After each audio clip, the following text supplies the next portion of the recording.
Hi, this is Eva for Once Upon a Timeline. Welcome, everybody. Okay, let's see who's in. Tinhead 92. I don't think I've seen you before. Michael Fontaine. Preliminal. Floyd Michael. Joseph Correa. Heart's Truth. Katie B. Kailuka Zachary. JoJo's. Grace. Shari. I think I got you right, Shari D. Nilbog Lort, Jonar Games, DD74, Little Itty Bitty Pity Show, Art Generica.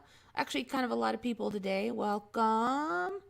Okay, so the thumbnail, actually, I didn't really have a lot to say about it. I just needed something that looked cool for the thumbnail. And so it's an alligator with that Lukeism that they're talking about all the time. So basically, everything has weird colors now. Albinoism or Lukeism, which is like piebald. So you could say it's like piebald, but I think Lukeism is the word that they're using. I did think it was interesting that they had, it seems like the Lukeism now, there's getting it to be a trend towards it being more symmetrical. And you'll see the same thing with the vitiligo on the humans, where instead of just being random patches, it's kind of bilateral symmetry with the same patches on each side of the face. Being different colors. And the same thing was with that gator, where it was both eyes were dark, natural gator color, but most of the face was white. So that seems to be the trend. So I just figure I'll put that guy up there.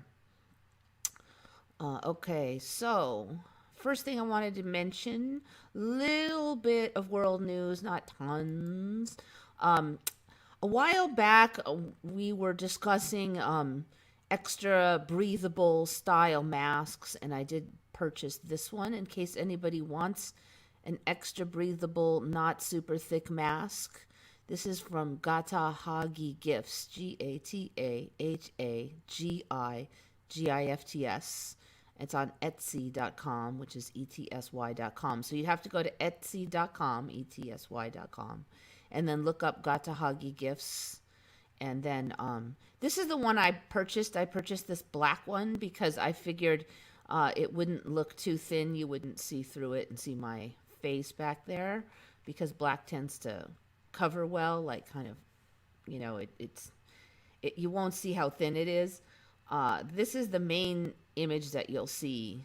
So this is the same mask, but in this pink color. And I'm kind of looking at the reviews, and it looks like this particular mask, even in the other colors, is thick enough that you can't see it's like right through it, so no one will razz you. And it comes in all these colors. But it's actually really thin because it's chiffon and sequins, and both are just, it's like two layers, but they're super thin layers. So what I found was that it's way easier to breathe with this mask than the average mask. So if you have to wear a mask all day and they won't let you get away with a face shield, consider this one, especially for the summer. I like it. If you have asthma, it's just like the way it's designed, you can't really see how thin it is, so people won't bug you, but it's about as thin as you can get away with without being obvious, basically. So I liked it. Now I believe that Shari also purchased a thin one off of Amazon that she also really liked. There's probably more than one that fits this bill. And Shari can put the link up if she happens to have it, since Shari has a wrench which allows her to place links on the chat. So I got the one with the nose wire, and I like it. It's a little bit baggy, so the nose wire just kind of keeps it on your nose.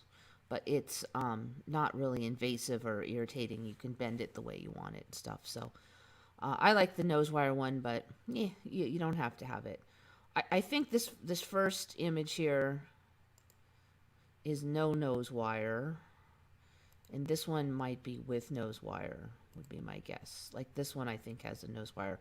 It's just a little wire at the top to kind of, form it to your nose a little bit. Okay, so anyways, some people had requested info on that. I'd actually heard about this on another channel but they apparently never read their comments or answer any questions. So even though I asked repeatedly for that contact info, I couldn't get the info from them. So me and Shari, we just had to go out and try stuff, but it looks like both of us had good luck. So you guys who don't like breathing through multiple layers of fabric, this is about as good as you can get, I think. Shari said rhinestone mask. I think she got hers was rhinestone, mine sequins. So rhinestone mask on Amazon, I believe she says. So anyway, yeah, it's definitely at least 50% better than the average mask as far as ease of breathing. And you do really notice how much less stifling it is.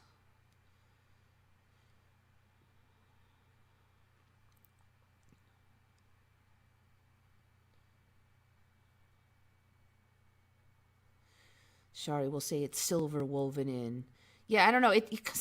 Some of it kind of depends on where you live. Like certain areas of California are really quite rabid. Other areas are pretty loose.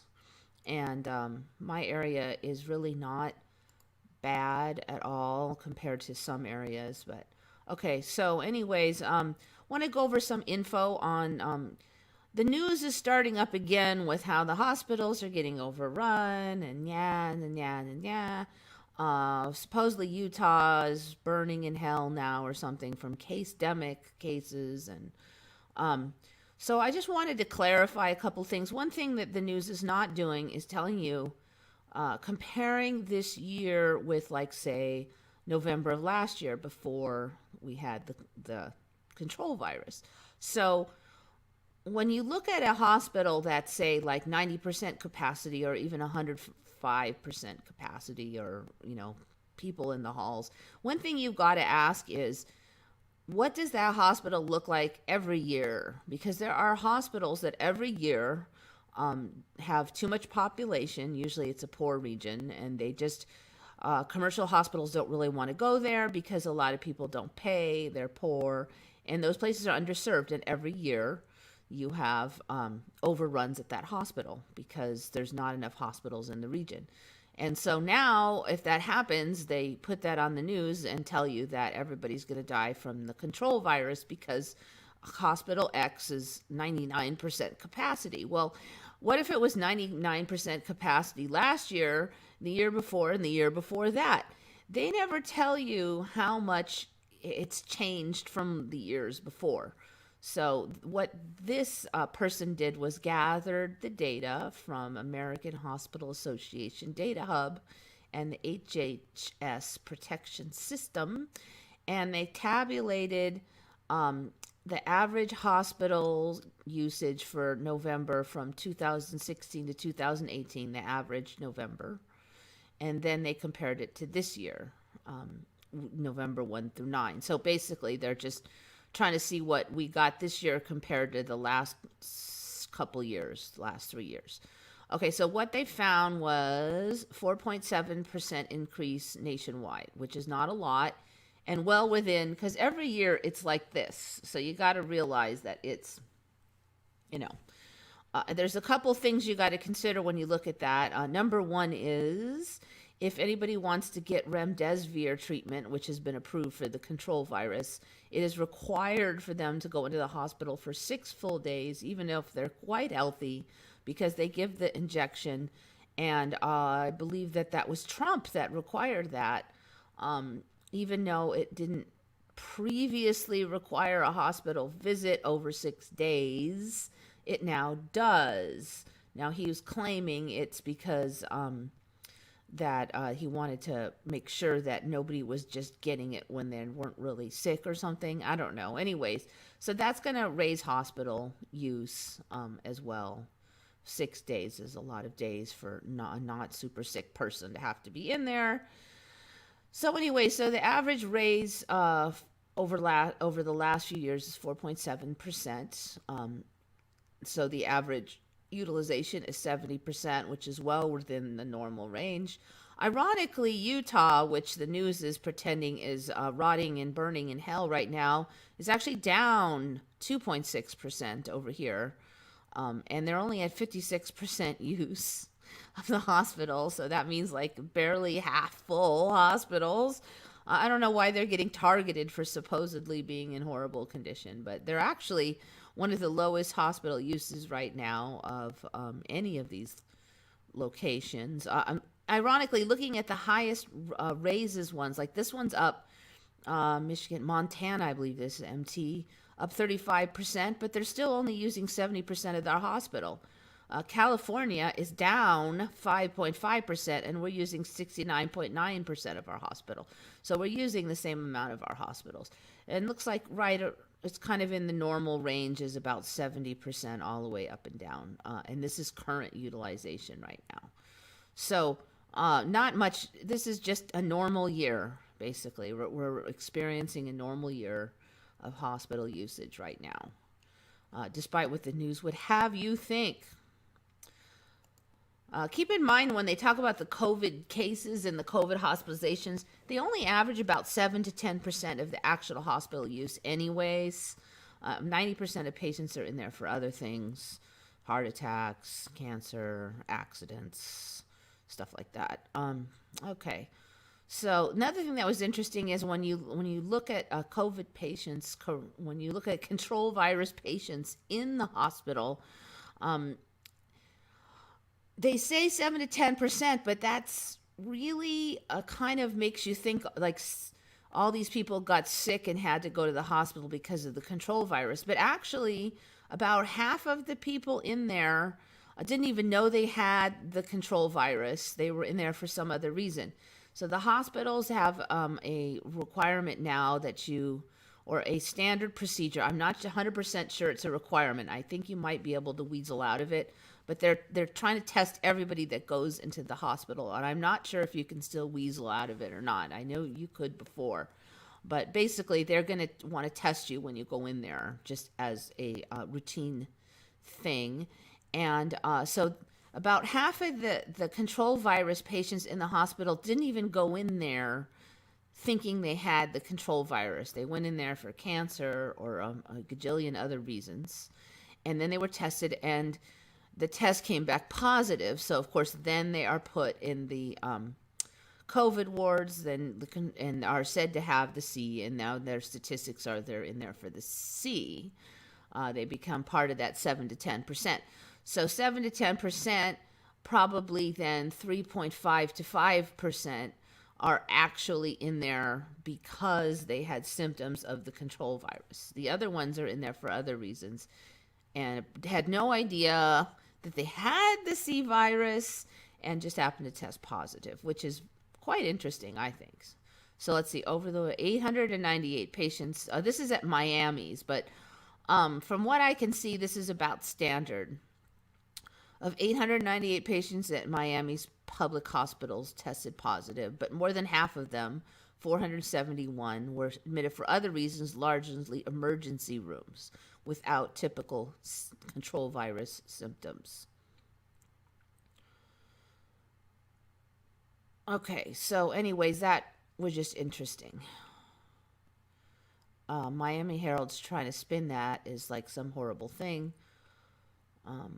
It's kind of funny because they'll say that hospitalizations for the C are accelerating, and I'll find out they've gone up 3%, and 3% of 7% of the hospital cases is like 1%. So yeah, the hospital cases went up like 1% is what it'll be, but they won't couch it like that. They're so good at making it sound like everybody's going to freaking die in 5 minutes. In fact, I've showed these numbers to my coworker, and she said, well, how come they're saying all this on the news? And I'm explaining it to her, and she's just like, I mean, she just doesn't know when to think, because I show her all these numbers. I'm like, well, this comes right from the hospital there. You know, this is right from Utah. This is from the CDC. And she's all, yeah, but the news. I'm like, I don't know what to tell you, you know. Okay, so that's it for the main world news. Nothing too exciting. Oh, a little bit of local world news. The governor of California, even though as I just showed you, hospitals use is down in California compared to last year. He has I swear every 2-3 weeks he just throws everything out and comes up with a new pile of baloney. So his latest thing is that like all of the tiers and stuff, like all of the requirements to get up one tier or down one tier, he has announced that he doesn't have to listen to any of that if he doesn't want to. And he can just put you in any tier he wants with 24-hour notice. So, like, he could just say, and tomorrow you're in the worst tier and you have 24 hours to, close everything. So now, like, it doesn't matter what positivity you have or any of that. He can announce it at any time if he feels like it. So that's mostly all out the window. The second thing that he has announced is that he is looking into a curfew for all of California because, of course, the control virus prefers nighttime. I don't know if you knew that, but now you do because the governor of California has said so. So I'm going to be really pissed if he does that because that's got to be the one thing that obviously is just incredibly stupid because it's not going to do diddly squat. I mean, all the restaurants, the pubs, and everything like that, most are either closed or they can do outdoor dining, but they still have a 10 p.m. curfew anyway. They all have a curfew, so people aren't out at the bar partying up anyways. And if you go out at night after like 10, there's nothing going on. There's hardly anything out there. There's hardly any vehicles. So there really would be no point to it. Be rather a waste of time for the police, I think, to have to consider trying to deal with that. I mean, the beaches are closed at dark. What are they going to be enforcing? What would be the even point of it? If they've closed everything, you're not allowed to have a group of more than 10. So you already can't do anything. Another thing, our dear governor was, after making all these rules, it turns out that he himself had already broken his own rules by going to a birthday party with more than 3 households worth of people and more than 10 people in an indoor environment, which he just shut down. And yet there he was, sitting at the table at some posh restaurant. So he broke his own rules, and I would like to see what punishment he will get, but it will be none, of course. So yes, he's so concerned about the rest of us that he already broke his rules. Not that anybody's really shocked, but Chanty Moody's not at work, but I am sleepy. Well, can always watch it later. You don't have to be live. I totally understand it's late for a lot of people. No need to follow tyrants through their further oppression. Yeah. You in California are where we were at 6 months ago, having to adapt. Yeah, Katie, where are you at again? I know, it's awful. I mean, UK is heading that way. Australia, certain parts have been horrible. I thought there were court-ordered injunctions in California against further measures. I thought there was too. So I don't get how he gets to do all this. So apparently Gavin Newsom got sued for being a dictator, basically. So, and I was looking at it, and it is a little bit, the wording of the law is murky, but basically the law allows governors and leaders to have certain emergency powers during a state of emergency. Now, traditionally, the emergency powers were only used to remove obstacles in the way of getting stuff done. So they would temporarily eliminate needs for permits, paperwork. They would streamline stuff. Like, for instance, locally, our mayor and all the local cities have eliminated the need for businesses to get permits to set something up out in the parking lot. So like restaurants can just put tents out and put their tables out there, and they don't have to get a permit or anything. They don't have to pay a fee for it anymore. Now, they would have had to have all these, hurdles they'd have to jump through, but they're trying to make it easier. So they've eliminated all that. They have the power to do that. They've eliminated these things. Okay, but apparently what our dear Governor Gavin Newsom has decided is that it gives him the ability to just make whatever rules he wants. Not just eliminating and streamlining, but issuing edicts that he feels should become law and that he's enforcing. So, for instance, the lockdowns and fees and fines on businesses and that kind of deal. And there's been a whole big slew of them. I think it was 50 something, 57. It was in the 50s, different laws that he has enacted. Now, Americans hopefully remember a tiny bit about their social studies classes, and basically we're supposed to have 3 branches of government with the powers separated so that they counterbalance and so that nobody can become basically the king of the universe. And so the court system is supposed to judge and interpret law, and the judicial system is supposed to make law. And so the governor is never supposed to make law. And so that's basically what he's doing. He's become like the king. He has bypassed the judicial system. There's no voting in the Senate or anything. He doesn't have to listen to anybody. He just sits down and says, this is how it's going to be. And so he got sued for doing that. And a judge issued an injunction saying you can't issue any more laws. You can't make any more laws. You could still eliminate existing laws temporarily, but you cannot issue new laws. That was the injunction. And they gave him 2 weeks of more lawmaking before it kicked in. And he begged for 2 additional weeks, but he only got 2 weeks. I don't know why they gave him 2 weeks. They didn't make it retroactive, and they gave him 2 whole more weeks. And that kicked in like last week. So he shouldn't, in my opinion, be able to do any more stuff like this. But yet he apparently is. So I don't know what the heck is going on. But that injunction was enacted against him and has kicked in.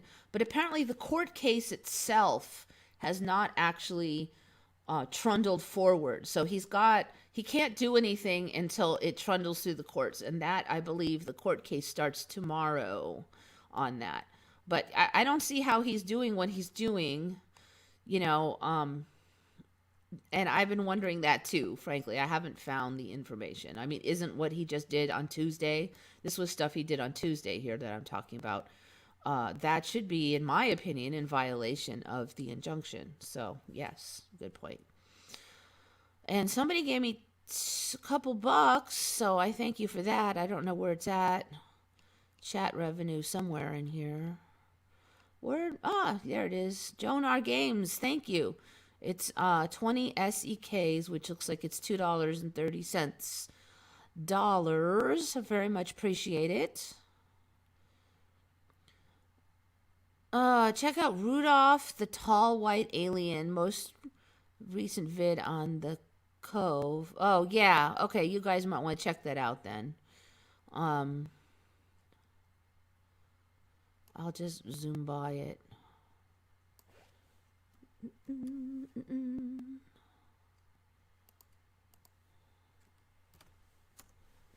I assume you mean it's on the control virus.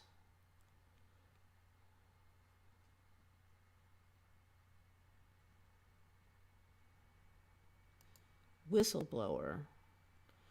I don't know. Nope, I don't think that's going to really... Once you get in Pinterest, it's useless.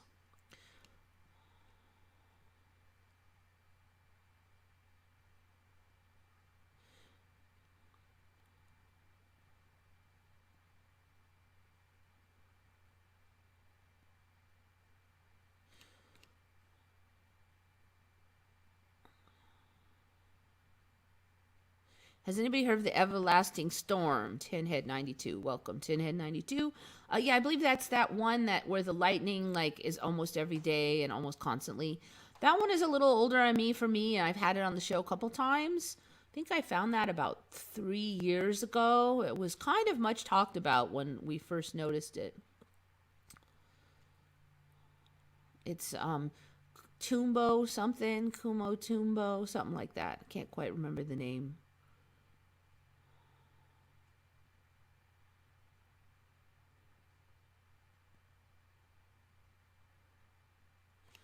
Okay, so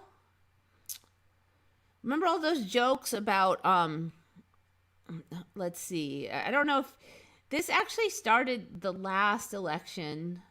I didn't see too many of them this election, but the last election there was a lot of bumper stickers where it said um killer meteor for president, or a meteor from the sky for president. Basically, we don't like any of the candidates and we'd rather vote for a killer meteor for president than the two that we have. That was like 4 years ago. So apparently the Mandela has answered. So this is interesting because as far as I can tell, this asteroid was named before. I've never heard of this asteroid, but it's called God of Chaos, or Apophis asteroid. Was scheduled to miss the Earth. And then recently they said due to some weird heating phenomena from the sun, it's actually probably going to hit the Earth in 2068. And it's supposed to be this huge, big old thing, so it would cause complete disaster.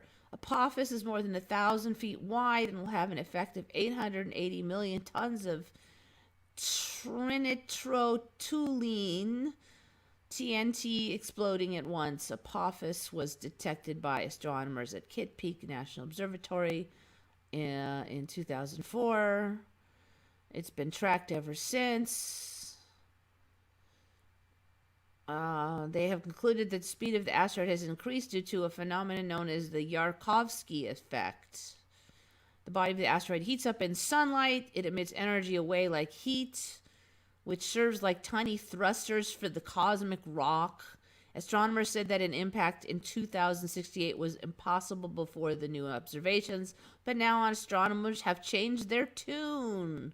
Yes, you can't really trust anything, because any minute now they can just say, oh no, wait, we're wrong, it's really that. Yes, indeed, science. It was impossible, but now it's likely that it will hit us. I'm just not even worried about it, because tomorrow they can say, oh, never mind, it's not going to hit us after all. Or we'll have some tech by then to fix it, or whatever. I don't know. It just seems like it's not worth worrying at this point. But I just think it's pretty funny that they just happened to call it Apophis back when it wasn't going to hit the Earth and it was just some boring old meteor. And now it is. So I would suggest people not name meteors scary stuff. They should name it like Sparkles or something, because apparently if you name it something bad, then it'll turn into a bad thing. Or it's just the Mandela trolling us. I don't know. Anyway, seems par for the course for 2020 to find that like a doomsday asteroid is speeding towards Earth.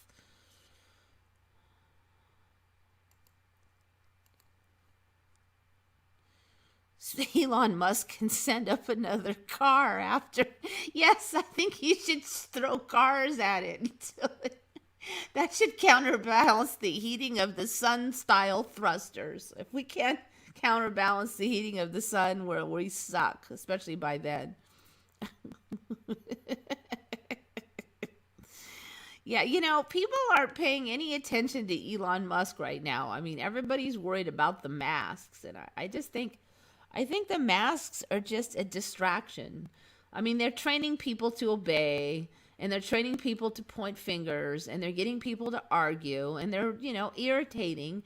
And if you're sick or you have to wear them things all day, they certainly are a problem. But for most of us, they are more of a hassle, and more, they become like a symbol. But I suspect that that's that's not the end game, because if they start talking about, oh wait, masks don't work, and then a bunch of us go, woohoo, we won, they finally admitted it. But if we go with masks don't work, you know what they're going to say. Well, masks don't work, so now we have to have the vaccine. And all of that finger wagging that they've trained into the Karens is going to switch over to the vax. Now, instead of being a grandma killer because you didn't wear your mask, you're a grandma killer because you didn't get your vax. So don't get too excited about the ending of the masks, because I think that's just going to be, it's a stepping stone. And when that stepping stone is thrown aside, it just means that the next phase is in. And nobody's paying attention to Elon Musk, who's taking over the skies and wants to put a chip in your brain. He's going to have his satellite network of satellites in the sky, aka Skynet. Sound familiar? Up there. And even experts don't understand how that would work for internet. And he wants to put a chip in your head. And hardly anybody's even talking about this guy. So everybody's worried about masks right now. I don't think that's the thing we really should be concentrating on, personally. Yeah. Masking is just a distraction and a train. It's a training thing, I think.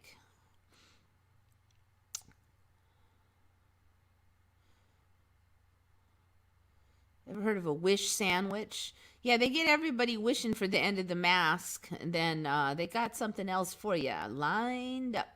I mean, they're like 3 or 4 or 5 steps ahead. Everybody's like still looking at the masks, fighting on the masks. You got to look at the next step at least. It's just like when YouTube started all of this censorship.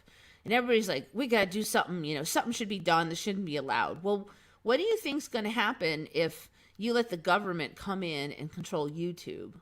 Now the government controls every social media site and the entire internet. Do you really want that? I don't. I'd rather YouTube go ahead and be the complete and utter jerks and even kick me off before I want the government in here taking control of my social media. Because if the government takes control, then it's every social media. And you won't be able to go to BitChute, and you won't be able to go anywhere else to get away. Right now, we could leave YouTube and go somewhere else. But if the government takes over, once that precedent is set, then no, you can't. So be very careful what you wish for. And don't just think with one simple emotion in the moment. Look ahead a little bit. Think it through. Think it through. I don't want the government intervening on YouTube, even if they are jerks. And I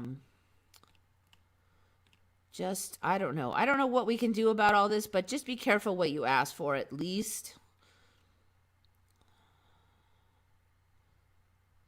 I do think that our own thoughts do have power. So if you look at your own thoughts, I do think that will help.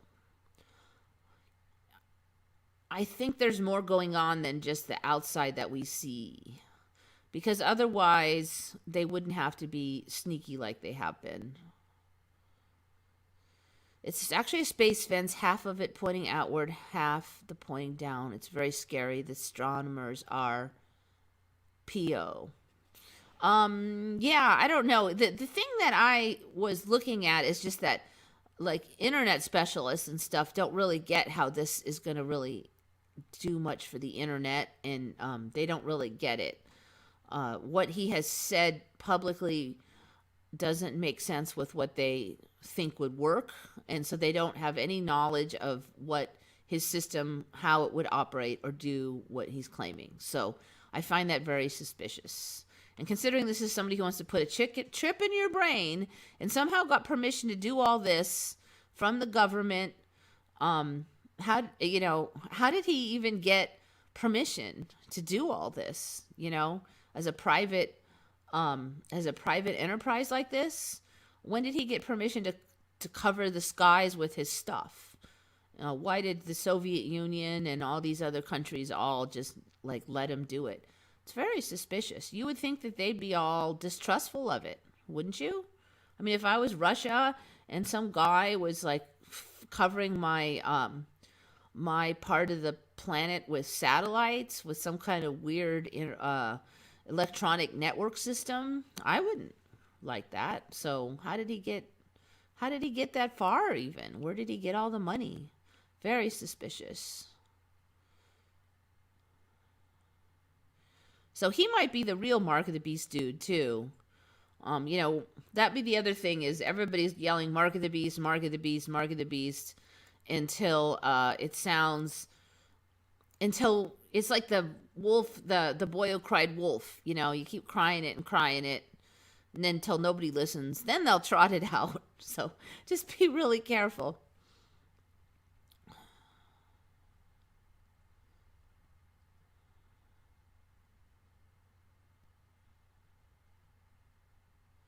You are asking for too much. The Karens of this world don't have that brain capacity. Well, I'm not talking to Karens. Yes, I know they don't. Although I think a lot of Karens are probably just bots and government disinfo specialists, and it may not be as bad as you think it is. Because I'm looking at all the people that I know, and some of these people aren't really people that I like. They're like service workers, my hairstylist and these and that people. And I picked them because they're pretty good at hair. I didn't pick them because they have the same opinions as me on a bunch of stuff, because they don't, and they traditionally haven't. But most of them really get it, or at least they're not Karens. I only know like one Karen, and she was always kind of a Karen. And even she does not trust the control virus narrative, even though she's such a Karen where she nags on people all the time. Even she's not in on that. So, I don't, they're online and on the news, there's one portrayal, but then when I talk to people around, it's another portrayal. But, then again, I am in a more of a Republican town, and I've heard that it can be quite bad in like Los Angeles and San Jose. And, I was just reading today that Los Angeles has more population than all but 8 states. So most of the country's states have less population than just Los Angeles. So basically Los Angeles and San Jose are like, a huge chunk of the nation's population, and they have a lot of power.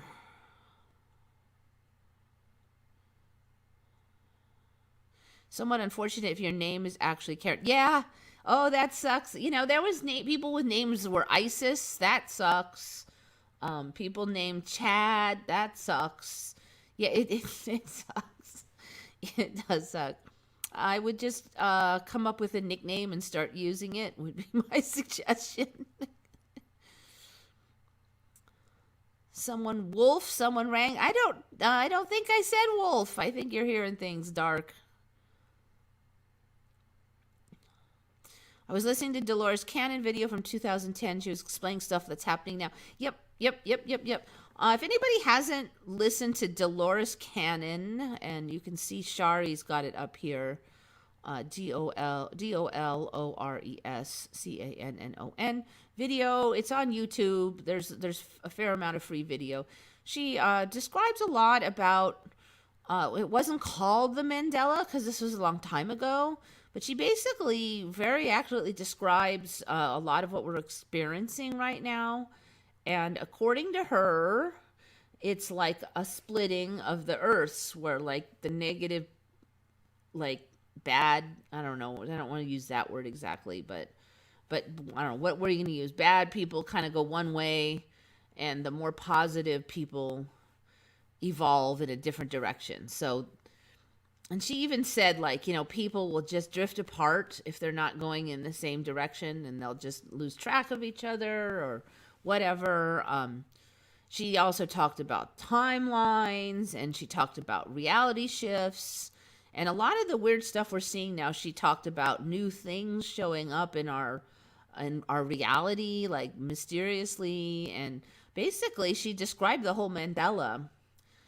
And she described it as a big parting. So I tend to put a fair amount of credence in that. I'm never going to put all my eggs in one basket because you never know. But of all of the things I've ever read, she's the only one who really described all this in advance before it was really happening and before it had a name and before it was popular. And she described all of what we're experiencing now.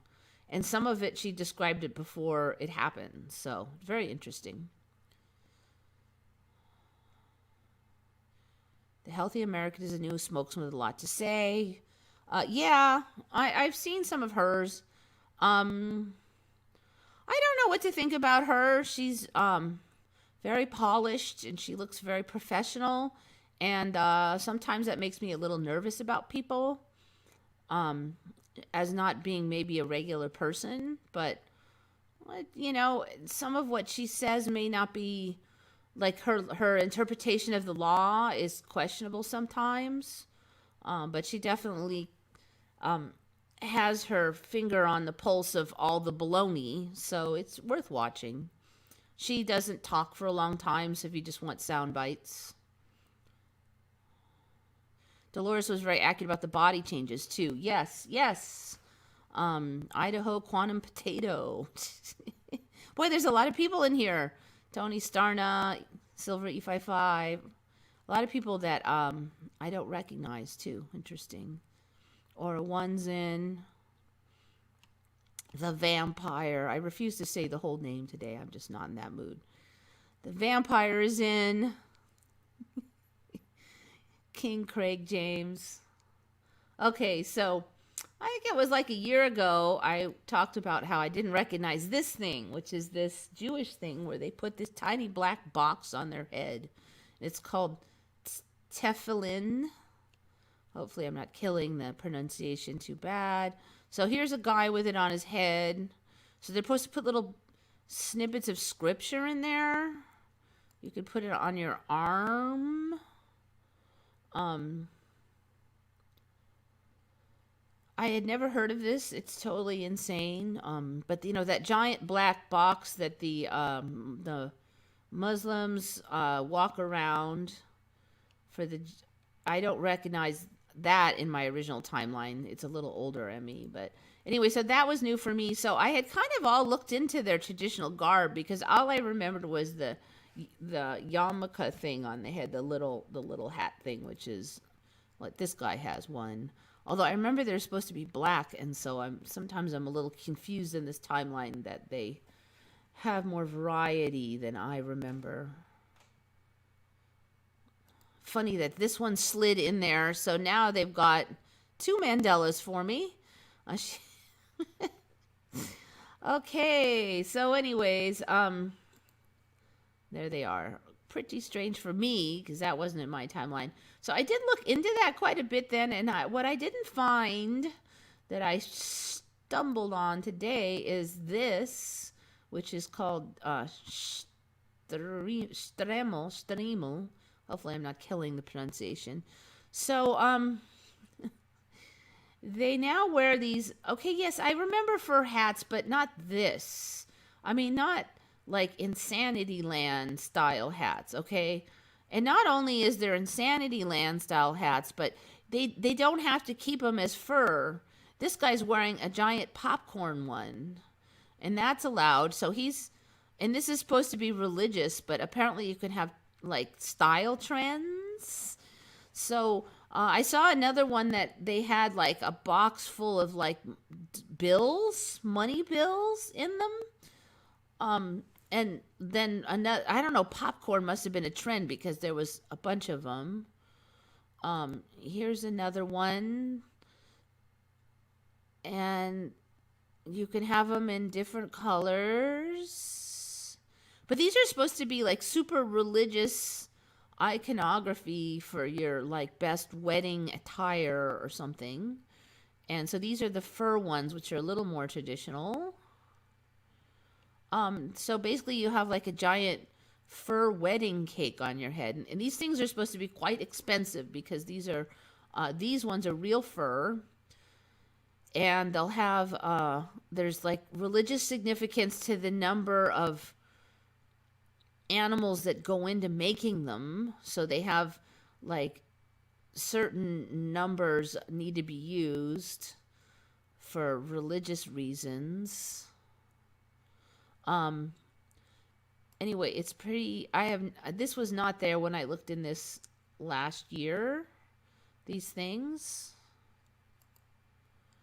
I mean, yeah, people wore fur hats, but just a little fur, not like a giant wedding cake of fur.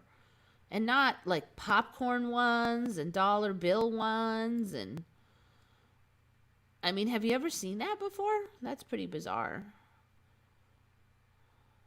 The the popcorn ones. I'm like, come on, people. There was no popcorn hats. Look, and they're in some areas they're quite popular. Look at that. Ultra-Orthodox Jewish wedding in Israel sees thousands. So they all have their stremels on.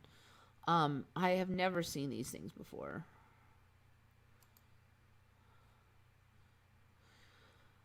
So, I don't know. For me, this is a Mandela. This is crazy. I guess he's got one on under there. They have to have special hoods for those, I guess. These things aren't cheap either.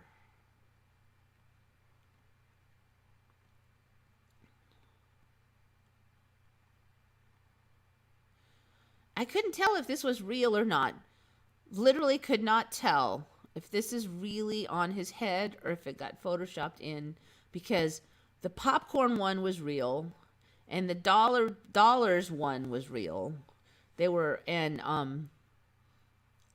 and then when I clicked on this, it just wasn't clear if that's really on his head or it's like a 2020 joke. And I think that pretty much sums up reality these days. You can't tell what is a joke and what is real anymore because it's all so ridiculous. So their argument is that these stremels, there's like fashion trends, and that's why you get like Hasidic stremels are ruled by trends and tradition. So unfortunately, I have to pay to view this one. So I didn't read the whole thing, but that's if you click on that, I might be able to see it for a second. Let me see if I can get to that photo before the warning comes up. I don't think I made it.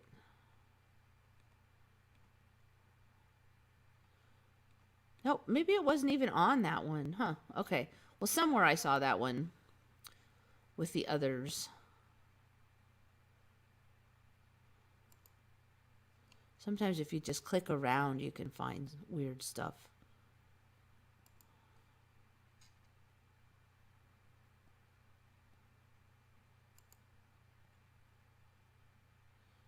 Nope, not finding it.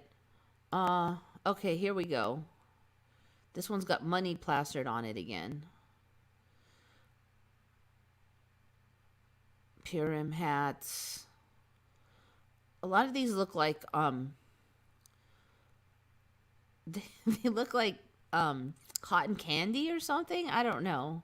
Is that really fur and they just dyed it pink? You can see why I can't now tell. Customcoloredhats.com, Purim costumes, Purim hats. I can't tell what is we create stylish custom colored hats for you. So best I can tell, they really wear these to religious events. These things that this guy is making. They're really doing it. I can't get that one to load, but it's a guy with a giant pink one on. I don't know what to say. I just don't. You're a religious event and you got money all over your head? I mean, like, really, people? Seriously? And popcorn? I don't even know what to say. Okay, so anyways, and then I was looking into these, and of all things, it just so happens that they're not sure where these come from, but let's see, where is it? According to Encyclopedia, According to Encyclopedia, AE is a Mandela for me. It used to be pedia, not pedia. According to Encyclopedia Britannica, it is of Tatar origin. Tatar and Tartar are the same ones. So according to Encyclopedia Britannica, it's Tartarian. Okay, it's of Tatar, or Tartarian origin. Different theories hold that it is of Tatar, Turkish, or Russian origin, but it is not possible to establish a clear chronology. I just had to laugh with this Tatar business because, for many of us, there was no giant empire of Tartaria in the old timelines. So traditionally, these stremels are composed of a large circular piece of black velvet surrounded by fur. The stremel of Menachem Mendel Schneerson was from white velvet. Hasidim originating from Congress, Poland, where a high stremel. Poland, I believe, did have like more Tartarians in it too. The stremel of the Rebs and these other places are pointed upward. While there is a strong religious custom for Jewish males to cover their heads, from the standpoint of Jewish law, there is no religious significance to the use of the stremel as the head covering. However, the wearing of two head coverings, the stremel is always worn over the yarmulke, is considered to add additional spiritual merit, plus the presence of beautiful craftsmanship adds beautification and honor to the custom. Such headgear is worn on special occasions, such as the Shabbat, in the synagogue, or by office holders such as rabbis. All right, whatever. Have you ever seen this thing?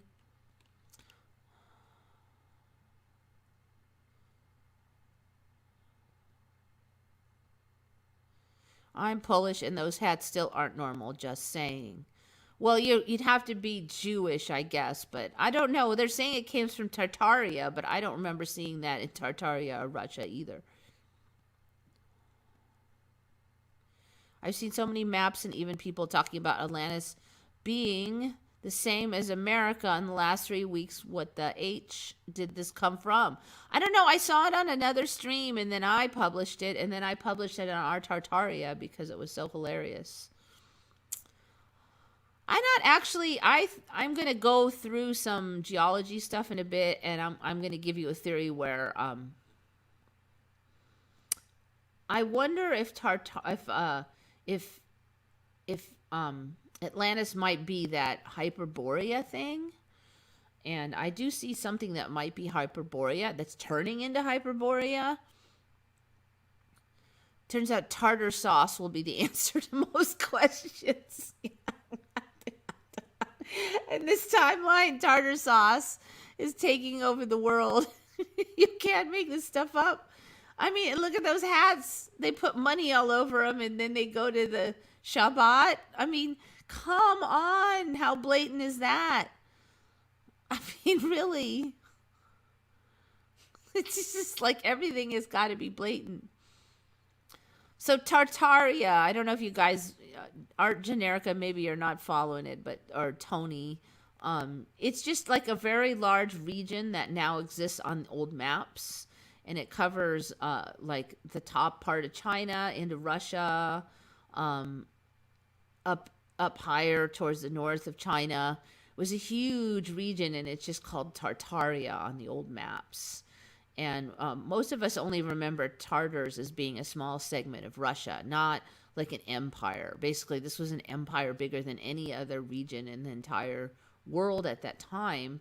And there are many mentions of them as a like an empire, as a peoples, and they had their own flag and everything. But modern scholars, or at least current timeline official wikis, are saying that they were just like a region, and Tartaria just meant like Tartars just meant like unknown peoples, or what would you call it? Like barbarians or something.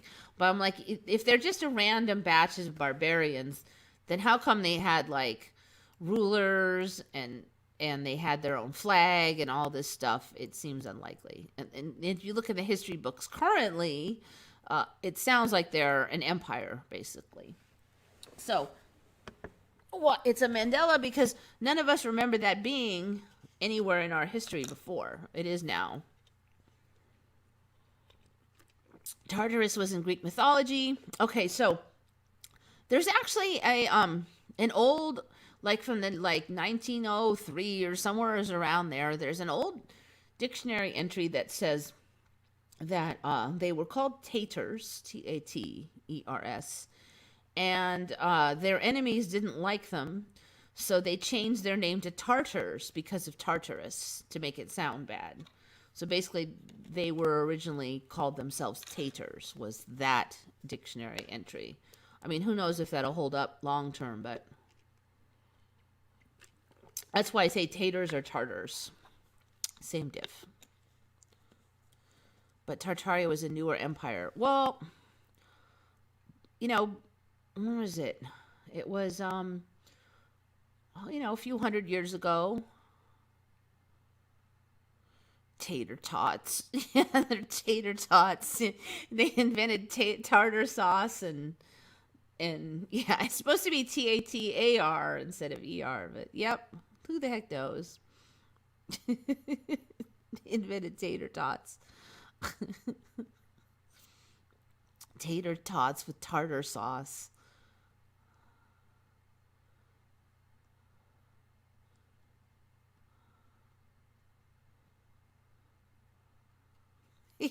You guys are making me hungry. Okay, so anyway, yeah, Stremels. Everything is coming back to the Tartarians. I'm just laughing because they weren't even there, and now all of a sudden they're like freaking everywhere. Oh. Okay, so on to the Mandelas.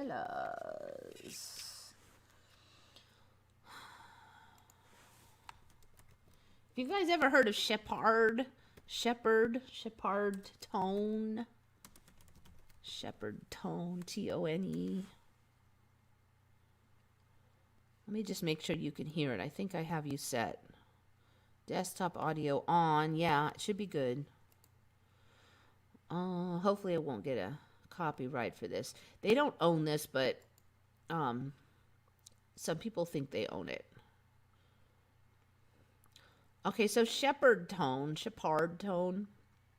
I've never heard of this before, but basically somehow they make a tone that sounds like it's always going up, but it isn't. It's always exactly the same. But when you listen to it, it sounds like it's going up.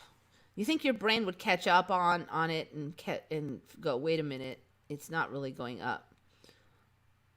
I just thought this was really interesting. I can't swear this is a Mandela, but there's been a lot of weird audio strangeness in the last few years that have been popping out of nowhere. And I'm very suspicious of this one. So and it's just freaking interesting. So I'm going to play it, but does it sound like its tone is going up to you?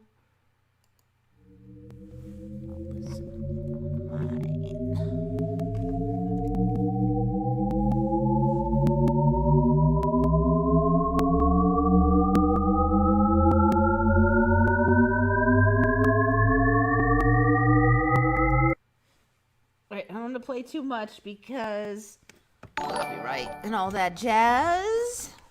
But pretty neat, huh? So if you go here and look up Shepherd tone, Shepardtone, you can listen to it until your brain explodes, and it'll always sound like it's going up.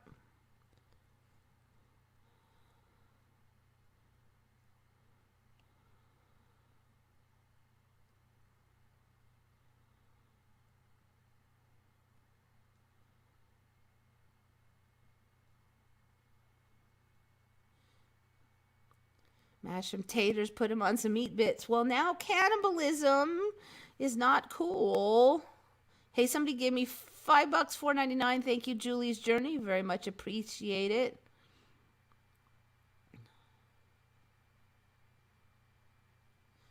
If you think that's an interesting tone, try the brown noise. I don't know that title. Okay. Let me just do a wiki and see what I'll be hearing before I click on it. It's a hypothetical infrasonic frequency that would cause humans to lose control of their motions due to resonance. Attempts to demonstrate the existence of a brown note using sound waves transmitted through air have failed. The name is a metonym for the common color of human feces. Huh. Well, that's gross. So it's just what? Hypothetical then?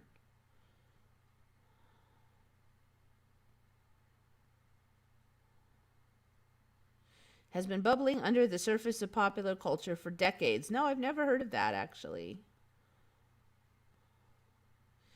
Oh, it'll probably something. We'll get something since they're advertising its existence. It's going to have to exist. Some version of it will exist.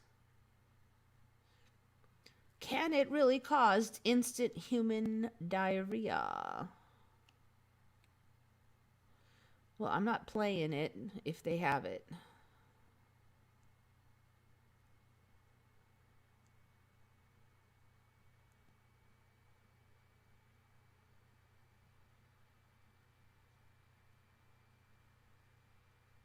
There haven't been any proper scientific tests.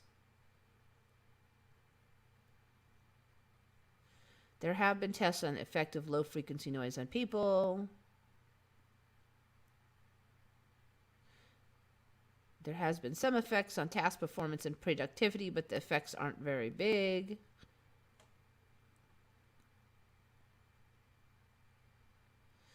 There's also a pink noise, and some people talk about a red noise. What's the pink noise? The pink noise. All right, let's see what the pink noise is.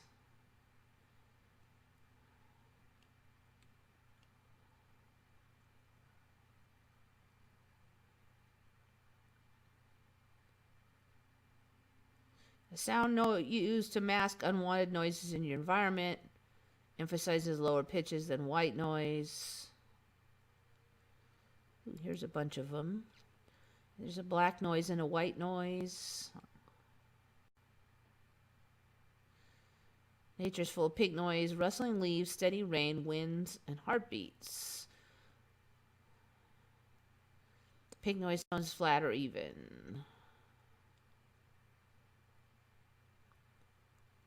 Okay, white noise, whirring fan, radio, hissing radiator, humming. Noise, also called red noise, has higher energy. This makes it deeper than pink and white noise. I think they're talking about a different brown noise than we were looking at before.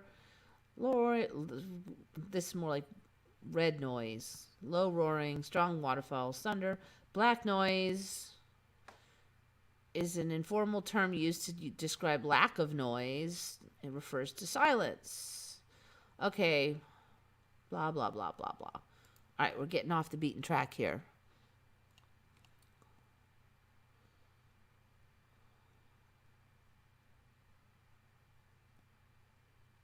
I'm going to delete that one. I think it's jamming up my computer.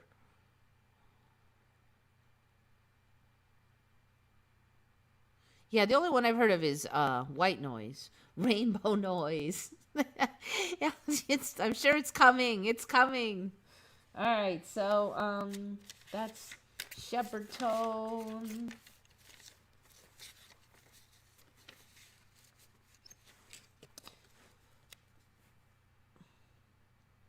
Okay, this one's from Thomas Larson.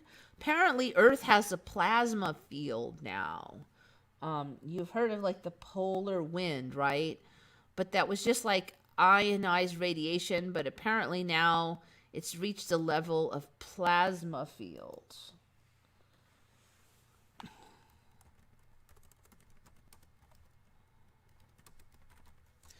So he was kind of saying, it used to be that they just said that matter had 3 states. It was solid, gas. What was the other one? Liquid, solid, liquid, or gas. But somehow plasma has been sneaking in there for quite some time. So now we have plasma. And I don't remember the Earth having a plasma field, but it does now. Let's see if I can find that one. If you look at this photo over here, artist rendition of Earth's plasma fountain, showing oxygen, helium, and hydrogen ions that gush into space from regions near the Earth's poles. And so it's called the polar wind, and it's actually plasma. It's not just ionizing radiation anymore. The faint yellow are shown above the North Pole represents gas lost from Earth into space. That's a plasma field. It's not just gas, though. The green area is the aurora borealis, where plasma energy pours back into the atmosphere. So now the aurora is plasma. It's not just ionized particles, but it's plasma. And so is the polar wind. And so we've got this exchange thing now where the polar wind off gases the plasma, and the aurora is like the influx of the plasma. So that's like a step up. The polar wind, when did that even show? It only showed like about 3-4 years ago for me, where they started talking about that. And the aurora now is like way brighter than it used to be, and it goes much further towards the equator. And way back for me, it was the northern lights, and it was called the northern lights because it was only in the north. But now it's also in the south, and like most of the earth now practically. Used to be only in the extreme north for me also. But now it gets all the way down into the United States sometimes. I think eventually it'll just be like everywhere. And it's plasma. So good find, Thomas Larson. So it's the fourth state of matter. And it's funny because if you look this up, it still says in a lot of places that there's only 3 states of matter from like the old school way. Somehow they forgot about plasma all these decades. I don't think so. I think that the plasma has been slipping in. Okay, so now I think it is time. I hear the cat out there whining. I'm going to go and check on the little kitty.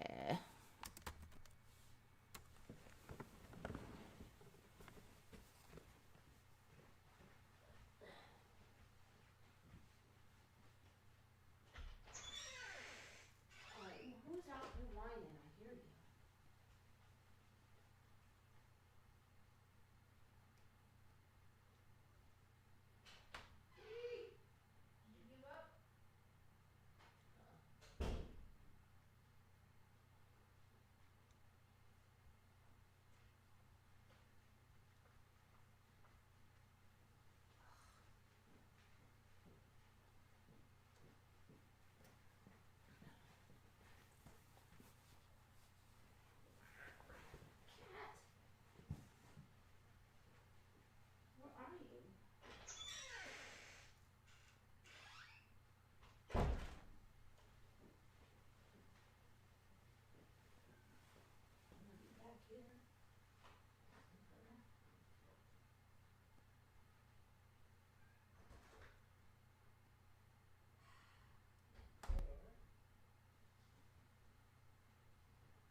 Come here.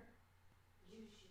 go. Kitty. here's the spoiled cat.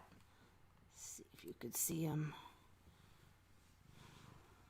He still has some stripes, but his back is all, and his sides are almost all, no whining kitty. He's lost most of his stripes now. He's almost all gray. You can still see him a little bit, but his back is all gray. No, kitty. His face, he's getting those white things under his eyes. See, he's getting a beautiful eyeliner white. And his underneath is getting really light. So he's changed a lot. Okay. There you go. And he's really spunky at night sometimes, as you could see. All right. My house has like 5 exterior doors.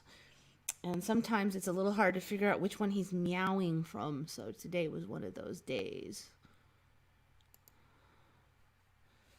All right, so back to the Bahamas. Sometimes he's like back 5 feet from the door and he doesn't show up at it. So you're like, you open the door, there's no cat, but he's like right nearby. All right, Google, no. I think we want maps here. There we go. Okay. This one is from John Cincek, Cincek. He was saying the Bahamas are getting big. I'm really not sure on the Bahamas because everything to me in there is getting kind of crazy. But so it's right here. I don't have a lot to say on the Bahamas, but I'm going to give him credit for it because he made me look, and then I was really looking. I'm like, the Dominican Republic is getting huge. And Haiti. This is Haiti on yes, kitty. This is Haiti, and this is Dominican Republic, like in a split. This is huge. This is like the size bigger than Cuba used to be. Of course, Cuba is now huge. It seems like there's all these islands and things in here. Puerto Rico's way bigger. I don't know. What is that thing? Actually, I should check. Jamaica's gotten big. There's a lot going on in here. A lot. But I just wanted to point out that I don't remember Puerto Rico being that big. So I was kind of looking, and let me just show you as a reminder Hyperborea, which is on old maps. At the North Pole, there on the old maps, there's this. And then it disappears off the old maps at some point. So this was supposed to be at the North Pole on old maps for a long time. I was kind of looking, and I've talked before about things changing.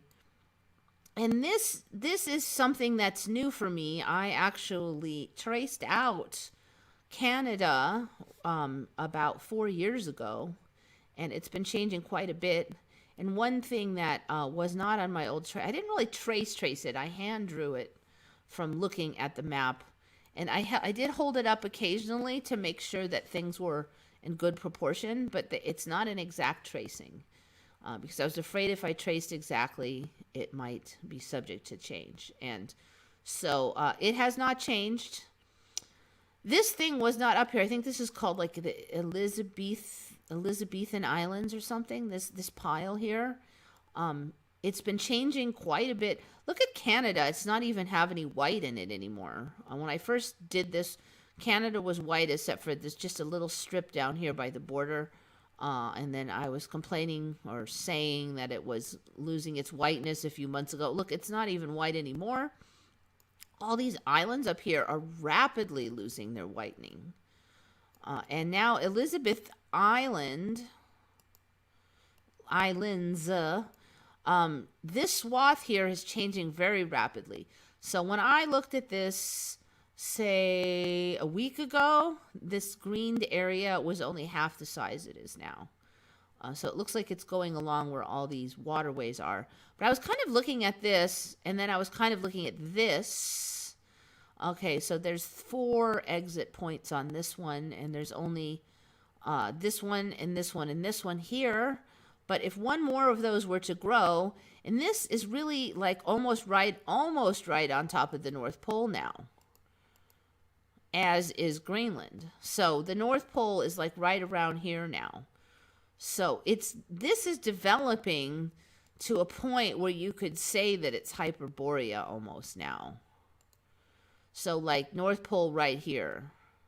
I mean, so close. So it's a point where you could say, okay, well, maybe they were just a little off on the size of the water and stuff. But then we see the water's been shrinking and disappearing. So we may be heading for this or something similar to it. And this may be the beginning parts of it. I mean, I'm not swearing to it, but this is very new here in the last 4 years, this piece. So, I don't know. Keep an eye on it. Definitely. All right. Other thing is, I mean, I've said it enough times, but it just doesn't stop. But Alaska is freaking still ridiculously. Look, I mean, I know because of the map projections, it's not really that big, but this is still way, way, way larger than the same map projection used to make it look. And it is like many, many states wide. Let me see. Alaska compared to USA.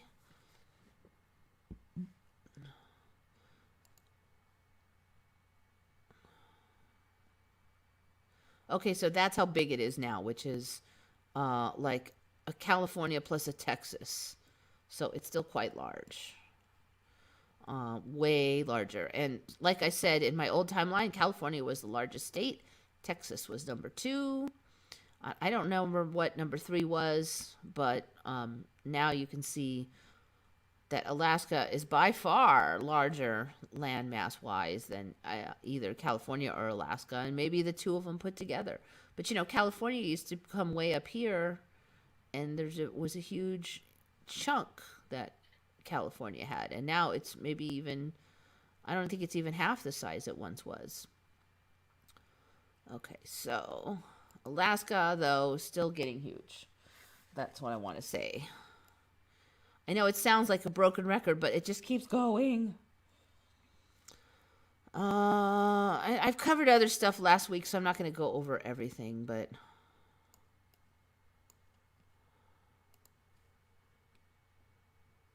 why is Alaska leaking into Canada? Where are we? It did for me before this little chunk was there, but it got a little longer. It's gotten a little jaggedier. It's a little bit more down. 4 years ago it was for me there. Way, way, way, way back, I am very suspicious that it may not have been there, but I don't know. Is it trying to link up with the U.S.? Are we going to get that coast? I don't know. Weird things have definitely been happening with Vancouver Island. That was an island way out here for me. I've said it many times. 4 years ago, this island was out here, and it has just come in and kind of docked with the coast. This one was more oval, but it was out there.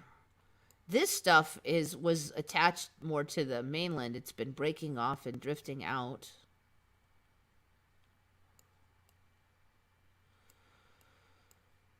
See what it's looking like. So it's almost docked up with the main land now, and it did not slam into the top of the United States. The United States was flat across here, so it's slamming into Washington. This waterway has been developing. Let's see, there's one other thing I found when I was looking that I forgot to mention when I was looking at my indicator photos. It may be a bit much for you guys to remember because it's basically a local issue, I was talking about our own dock area here. San Diegans, anyway, might remember this, but San Diego Bay, I've been saying, has been, first of all, that Coronado was an island, and now it is a peninsula with this silver strand strip attaching. This strip is getting longer and longer. It was just like a quarter this size when I first saw it, so it's really stretched out. And we keep getting more and more dock facilities as we go. And there's some new ones now. I just noticed that this whole finger thing has like flopped around. It was up here before. And so it's way down here, and we've got a couple more docking areas now up in here that weren't there. This thing, no. There was like one of these up in here somewhere. There was not two. This one looks kind of familiar, but I think it was like over here. This one looks alien, but I think that it might have been just the one. Anyways, I don't remember all this business. Anyway, it's gone kind of crazy in here. So we've got all of this new land, and you can see there's no structures or roads hardly on it. So it's just like this weird monument thing. And anyway, all of this is like new. This whole spiel is very recent. Kind of tripped me out to see like a giant finger flopped over. It's like it's just drizzling down or something. I don't know. It's just so weird. This area just gets bigger and bigger, and here this has gotten really extensive. I mean, literally, our original dock area wasn't much bigger than this originally, and Mission Bay is now huge. And looking up here, there's 1, 2, 3, 4 of these little lagoons. There used to just be 2 up in here, and I'm quite positive that this one at the 78 is a new one, because I used to go hiking in here, and that was not full of water at all. And there's been no projects to ream it out or anything. And I don't know if they're still there, but you used to be able to hunt for shark's teeth there because it was all dry. But I'm thinking now you wouldn't be able to hunt for shark's teeth because apparently it's all water now. Okay, so Agua Hedionda, that's one I do remember. Look, see, it doesn't even have a name, and that's a lot of water. What's the name of this business? Agua Hedionda, that's been there since I've moved to this location. I can't speak from before that. And so, yes, I remember this one, Badaquitos. These have both gotten larger. I remember Agua Hedionda being the biggest, but now Badaquitos is. So this is the other one. I don't remember this being much of anything in here, and now it's really quite large. This also looks like it's expanding in here. I got to go back up there. Unfortunately, I think the beaches are all closed, but this is like the dog park land. And I do know this area quite well, although it's been like 10 years since I've been there. I'm almost kind of scared to go because I can see on the map it looks quite different. And I don't know what I'm going to find when I go. I might flip out a little, like I'm almost scared. So yeah, changes. Okay, so yeah, here we go. Bahamas. And if you guys want to look at anything, let me know. I'm going to kill that map. Heaven's Gates. That's an interesting topic. Yeah. I knew the woman who did the radio show that inspired the Heaven's Gate, too. I knew her for a while. Oh, there's a lot of drama in that whole remote viewing community thing. I thought it was a small family of them inhabited the island. HowToHunt.com.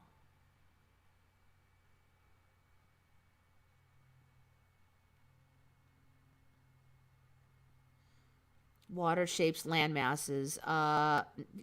What, in like 2 years? 1 year? I don't think so. Can you imagine if like in 1 year you got another 8 miles of land suddenly showing up? Yeah, no. I'm not a dinosaur, okay?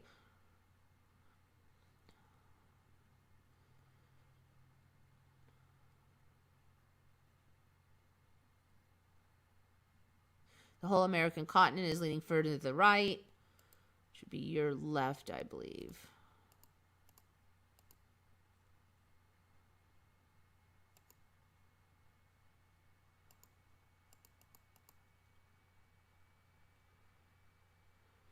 You could do it. This map actually shows it quite straight, but I've definitely seen a lot of maps lately where it's got a weird tilt and kind of a weird, I don't know why, you know, we always used to have one map we use, and now there's like all these different map projections. Like, I think it's to help disguise the changes. So, oh, it's just a different map projection. But this whole, like, drumstick leg sticking out thing here wasn't like that. It's like the whole place has kind of gotten squashed, and that leg's like way out over here. It's gonna look reversed to you. Sorry, my program reverses everything. So yeah, it's just this is the weirdest part for me. I mean, there's been changes up in here and stuff too, but let me see if I can find one of those maps that does that weird thing. So yeah, here. Doink. I see a ton of this kind of map now where everything's all tilted. This one really shows it. I've never seen that before until the last 2-3 years, and it's gotten really extreme. So even this map keeps changing with the amount of tilt. So I think we're gonna see the country like tilting because there's so many maps that are doing it like more and more and more. Basically, we are tipping on the map anyways.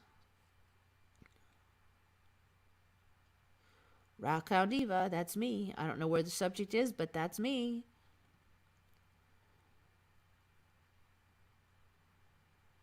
The pool area of the building next to us now has windows. It was a plain wall.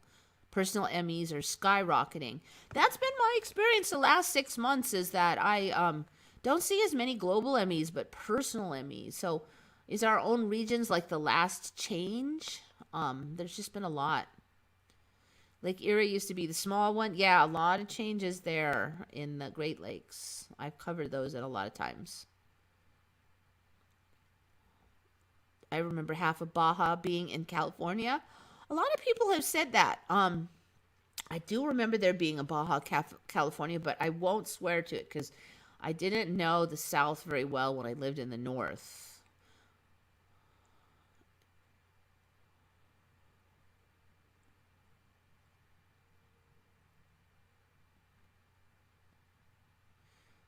The other thing that looks weird to me is Mexico. It makes sense because the tail is so bent, but I was at the Walmart, Mexico, California. What am I thinking? I was at the Walmart and they just showed the image of Mexico only, and I was just laughing because it looks so goofy. Let's see. You can kind of see it there, although not real well. Maybe this one. Yeah. So they just would have the shape of Mexico alone, like this dark red area was up there, because I guess they do a lot of like, I don't know what, MoneyGrams in Mexico or something. This is not at all the shape of Mexico that I remember. First of all, I remember it being more straight across, and then it certainly didn't have like this funny tail way out because it came down, you know. But with South America moving off to the east, it's yanking Mexico. I don't remember much of a tail on it either, though. So I'm looking at it, I'm like, that's not freaking Mexico, but I mean, it is now. It looks so strange. It's just, that is not at all, and you know, it hardly had any tail here, and it didn't have tail here, and I don't know, what is it turning into, like some weird fish or something? Very bizarre.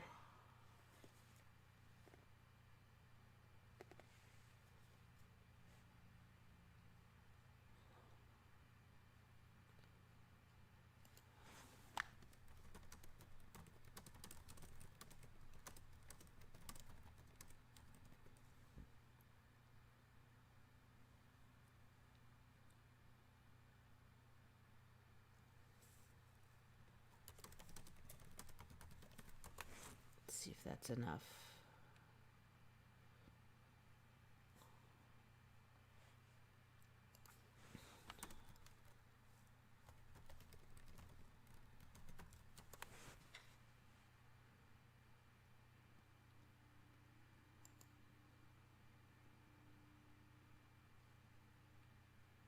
Yep, there it is. I've talked before about how I think the whales are really changing. So this is a sperm whale in their mouth. You know, most of the whales way back for me were somewhat similar looking. You couldn't really easily tell them apart. But I mean, now sperm whales look like, you know, they're the name of them. I always wondered why they called them that. Now it's interesting to see that they're really kind of turning into it. So they have this tiny little funny mouth. I don't remember any whales having teeth, but a lot of them do in this timeline. They used to just have baleen. But now these sperm whales have these teeth, but only in the lower jaw. The upper jaw just has these pokey holes where the teeth go in. It looks like their prey basically slashes them up when they eat them. They used to just all eat like tiny stuff that could be consumed through the baleen, but I think they now eat like, was it squids or something? I don't know. There was larger things that they eat, so that's what damages them. Looks like it's a rather painful process. They get all scratched up and stuff. So this guy died, but squids, yeah, they're for holding on to squids. It's much easier to lock a slippery squid into your jaw holes than between two sets of teeth. I don't know. That doesn't really make a lot of sense to me. I don't know why jaw holes would be better than teeth for holding a slippery squid. Seems like jaw holes would be slippery, but whatever. So, yeah, they don't have two sets of teeth anymore. And they get more ridiculous every shift. I mean, I've covered beluga before, but so now they just look like this giant, it looks like some kind of man-made torpedo thing. And then they just got this tiny little jaw down here. That just looks insane to me. That's not how they looked before, but that's how they look now. So they're very distinctive now. I mean, even these drawings don't really do them justice. That looks just so ridiculous. Look at the nose. That is so insane. So basically it's like their mouth has just been dropping down and their nose has just been getting bigger and bigger. Macropredatory sperm whales. Actually, let me just click on that. I think this is a historical perspective on some old sperm whales, but if I remember correctly. Although living sperm whales focus on squid, 10 million-year-old fossils from Peru show that ancient sperm whales were top predators. They ate marine mammals and filled niches once occupied by mosasaurs and currently filled by orcas.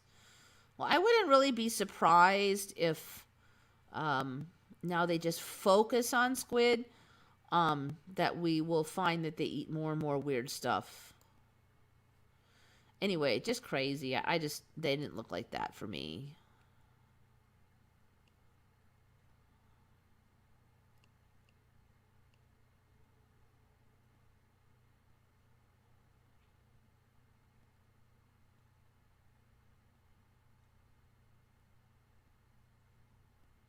Jaw holes just sounds wrong. Yeah, I know. They had baleen. All the whales had baleen. They ate that, what is that, little tiny organisms on the colder regions that they would filter feed them out through their baleen, and that was it. They didn't eat these large creatures. Pokey holes, technical term. Yes, I'm glad you've learned that. I trained you well. Okay, so see if I can find this one now. I've covered this one before, but it's gotten to another level.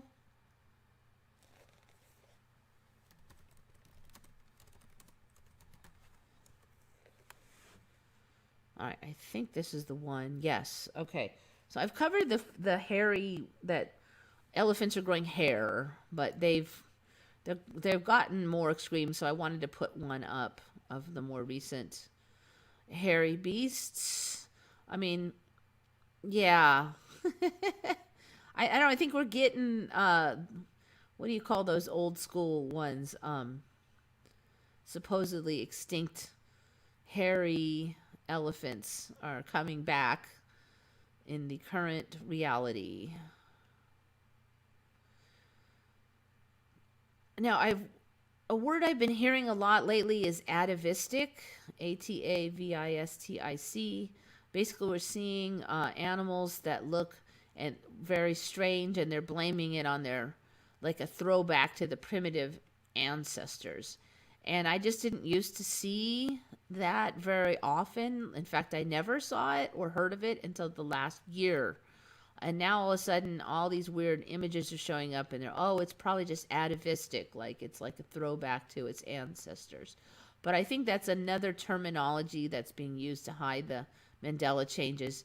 You get used to this much hair, and then some of the others will have less hair, but you'll get used to seeing hair on elephants. And elephants just did not, they just weren't hairy. None of the existing forms were hairy for me before, but they're definitely getting hair. Weird colorations, etc., etc.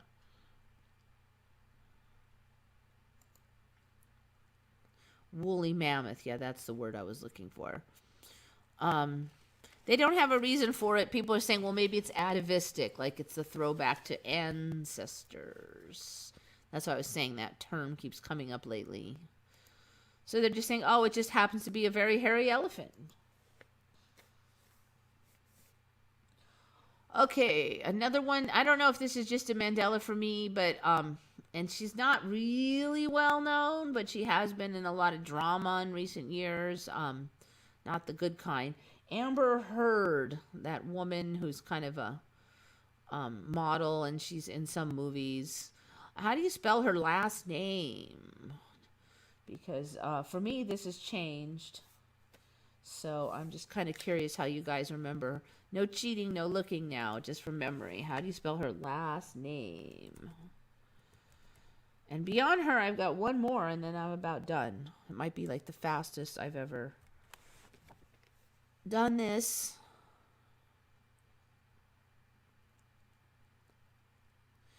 Walt Disney had hair like that in the Jungle Book on some of the elephants, and I never understood it then. That's interesting. That's very interesting. Yes, elephants did not have substantial hair. They'd have like one hair every inch, you know, like just, they weren't like hairy. Yeah, you know, some of the old imagery was, in my timeline, just fantastical, you know. It's a cartoon, so they exaggerated it and they wanted to give character, but now it's all coming true. All right, so what are we getting here? Interesting, interesting. Most of you remember the current way, it looks like. Silver E55, that's what I remember.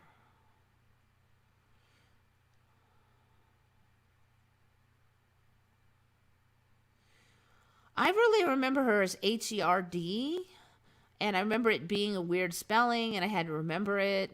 But it's now HEARD, and it's fairly recent change for me because I kept hearing about her with all the drama with her relationship problems.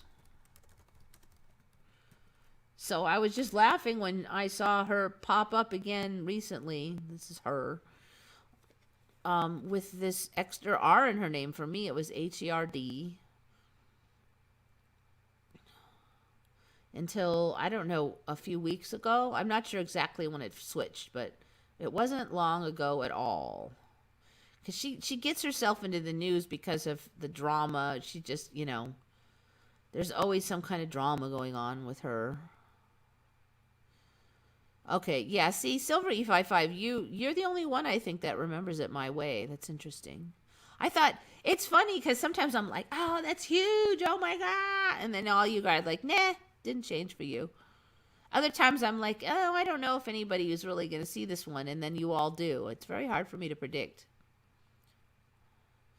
Can I talk about my TV appearance? You know what? I haven't seen it, so I don't know. I don't have HBO. I've got to figure out how to see that thing. Beautiful eyelashes on current elephants. Yeah, yeah. Everything is getting more extreme. Oh, speaking of, I don't think I've ever covered this, but human eyelashes. I think we're getting more of them.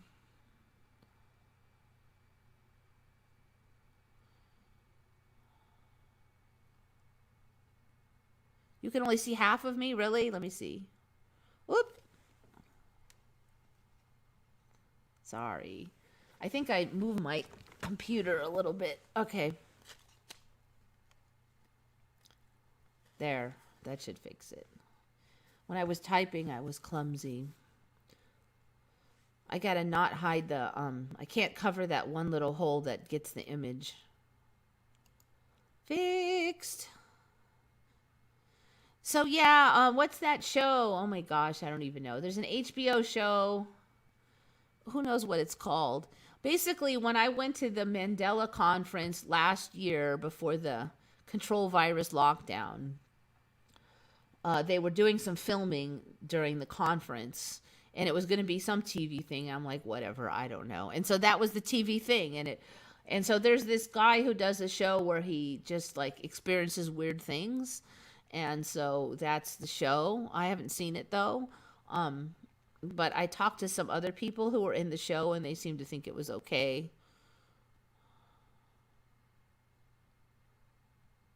Ah, okay. Pugsley Lovejoy sees the eyelashes thing. Yes. I'm just gonna look something up. So yeah, so I was on HBO. Apparently the show was, and I was, I guess, in there. I don't, that there weren't a lot of people at the conference, so I kind of figured I'd almost have to be if they had a whole show because there was just not that much space for them to film and me not be on there.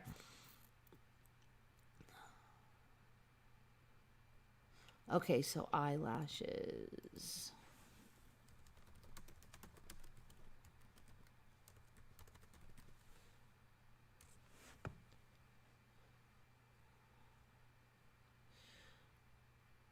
Distichiasis, or double eyelashes, is a rare condition where you have two rows of eyelashes. The second row might include a single lash, a few hairs, or complete set. Compared to normal lashes, the extra lashes are usually thinner, shorter, and lighter. So I'm like trying to figure this out because I may have this now. I don't think I used to have it. But it just seems like there's a heck of a lot of freaking lashes in my eyelid now compared to before. I just don't remember anywhere near the number of them. They do look a little longer as well.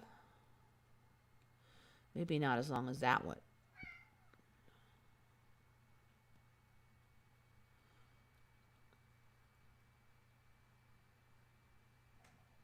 So, I'm trying to find like an image of someone who doesn't have it, but because like I definitely have some like over here and over here and over there and over there now. My lashes now, there's not just like one row, there's like all over the place in there. And I don't really remember it being like that. I think it was more like one row before. But it seemed like it just kind of snuck in there gradual like one more here and one more there. This could be my eye.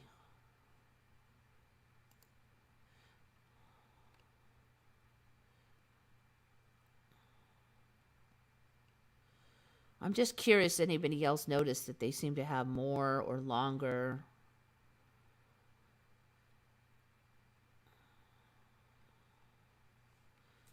Let's see. So what does normal eyelashes look like?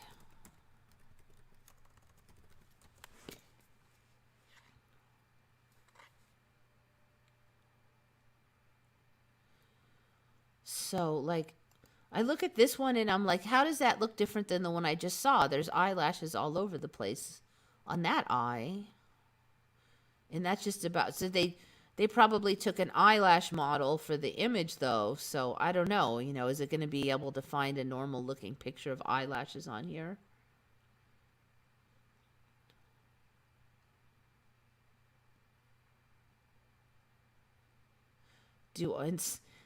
You know, they're saying that your eyelash is thin as you get older. I'm like,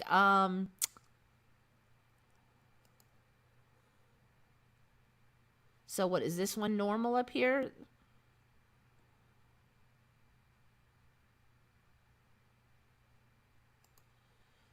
Of course, we get slaughtered with a whole bunch of fake eyelashes, which doesn't help any.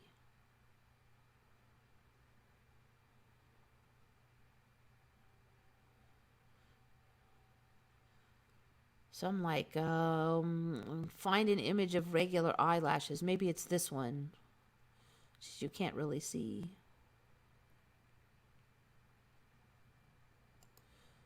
So my question is like, what constitutes double? I mean, you got some up here, you got some down there. If they're 3 or 4 millimeters apart, is that a double row or is it not a double row? Because they're saying the double row is rare, but it looks like every image I see in here kind of looks like it. It looks like there's more than one row. I'm not really seeing a difference between the images they're showing for the double eyelashes versus the non-double eyelashes.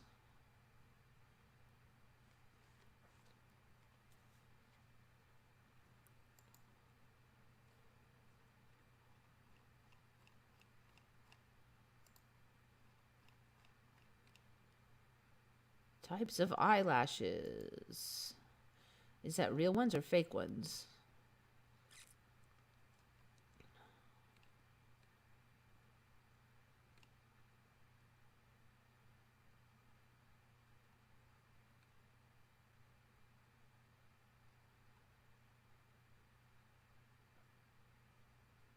Okay, those are fake eyelashes, so that's not helping me at all.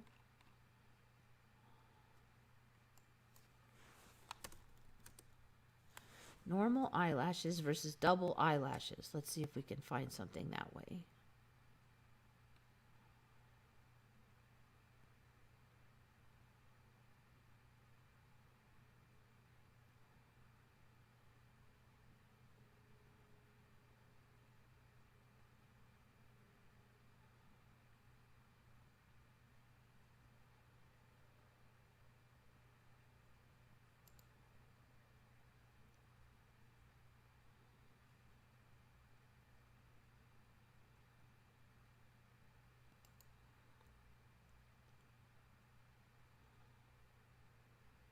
Those tiny eyelashes that grows on the inner eye edge of my eyelids and poke irritate my eyes.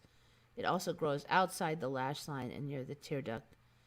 Been dealing this for 25 years. Okay, well, this person has them growing too close to their eye. But it doesn't say that they always do that, so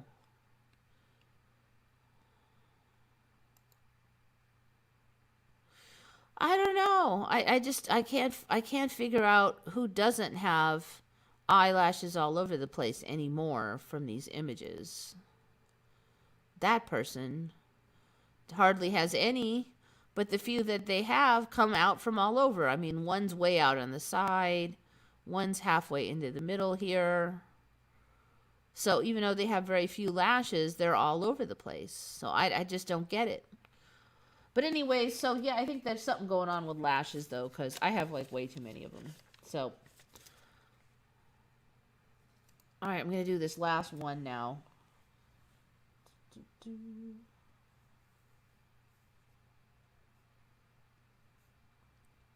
Just making sure I haven't missed anybody to credit. And I think those last ones are all mine. This one is Shari D's. Good find, Shari.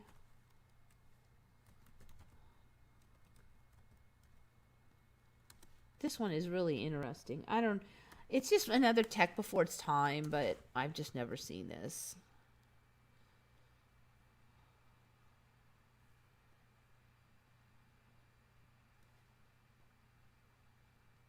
Right, all right, let's do like this.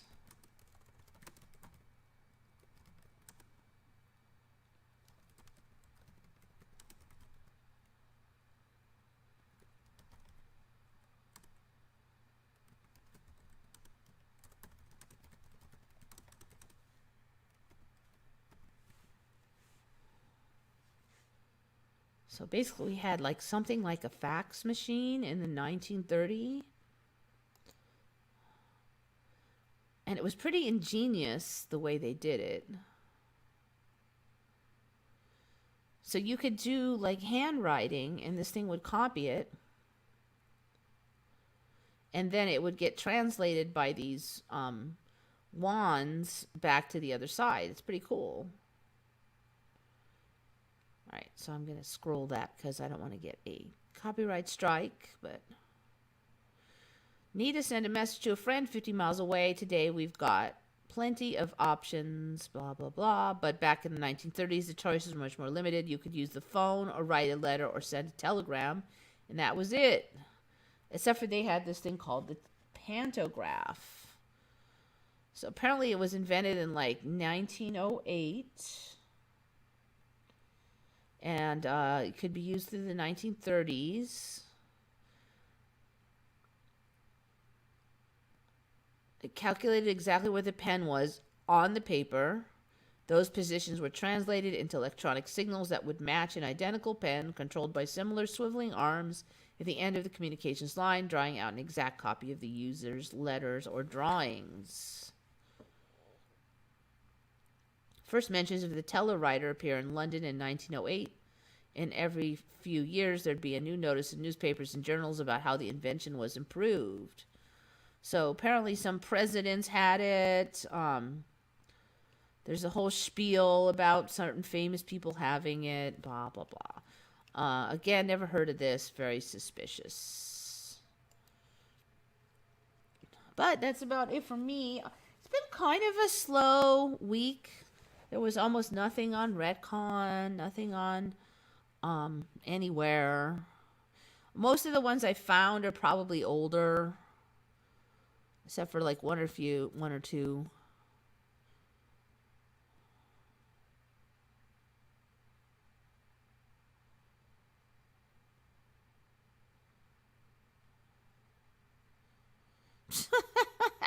I see where you guys are going with this. It's like the copy machine.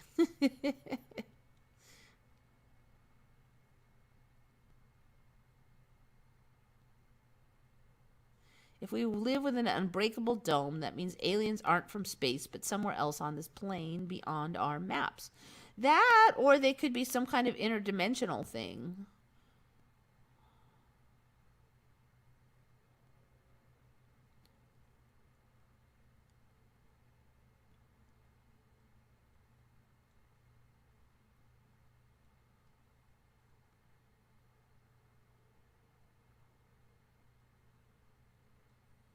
My irises look brown until you get about a foot or two away, and then you can see they are orange.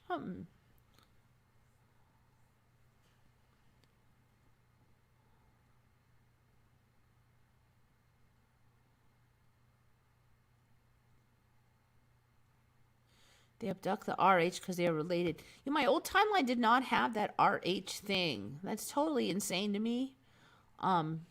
Just that you could have children and risk your own life because of this RH factor.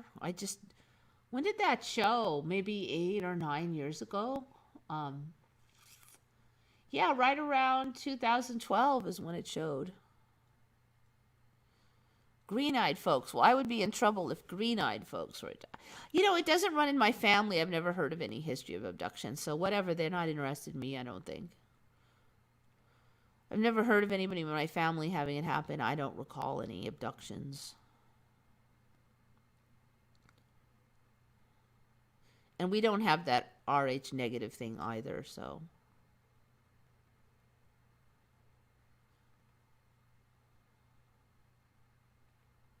Eyes are extra awesome. I think pretty much everything's getting, upgraded. Tails are longer, ears are longer. All these Pokemon animals are showing up with big long tails and crazy features and big long whiskers and crazy furry tufts of this and that dangling off them. Like now they just say, oh, it's to attract a mate, and anything in the entire universe is to attract a mate.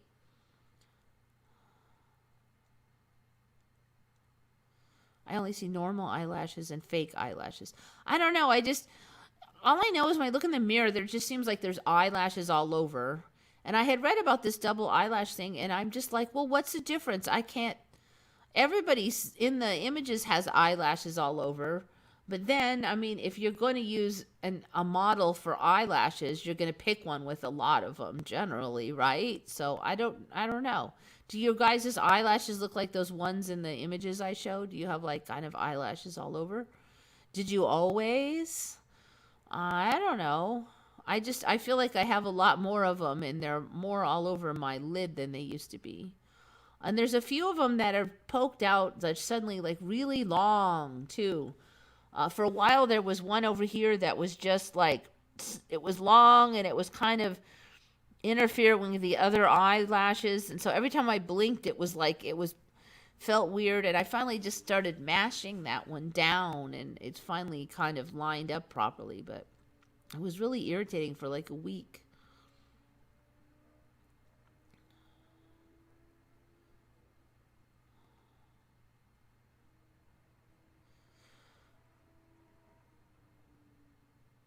Okay, well, anyways, I'm about done. Kind of early for today, but only a mere 2 hours. Eyelashes all over is normal. Yeah, I don't know. What are we going to be like? When like 3 years, are we going to have like these giant eyelashes? We're going to look like those. We're all going to look like we have fake eyelashes on. I mean, what's it going to look like? They supposedly discovered a new organ recently. Which one are we talking about? Because there's been like about 10 new organs. You gotta be more specific than the new organ. I think the most recent one is that weird funky thing in the nose over here. That's the most recent. Like there's a chamber in the nose. It's a big old chamber, like this big U-shaped chamber up back behind the nose. That's the latest new organ. But there's been, there's one in the gut, and there was, I think there's one over in the lung area, and there was some new tendons here and there, some new stuff in the brain. What, kitty? Probably wants out again. RH comes from alien hybrids. Who the heck knows? I don't know. I mean, it sounds interesting, but how would you know? Waiting to see what the story is on those RH pipples. In the old days, eyelash in the eye, if an eyelash fell in my eye, it used to really hurt. Now it just sits in there. I don't even notice it. Now, if it's still attached to my skin and then repeatedly poking me, that could start to hurt. But eyelashes in the eye don't hurt anymore. I used to have to, it used to be quite painful. You would stop, immediately rush to the mirror and pick that thing out. And now it doesn't bother me at all. Something strange. It's one of them little personal MEs for me personally. So either my eyeball has lost a bunch of pain sensors or something.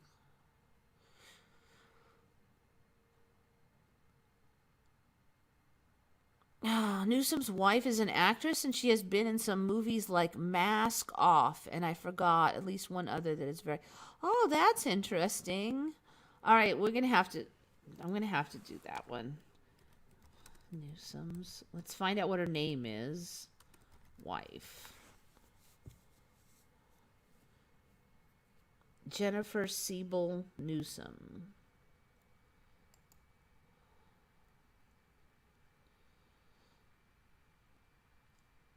Born 1974.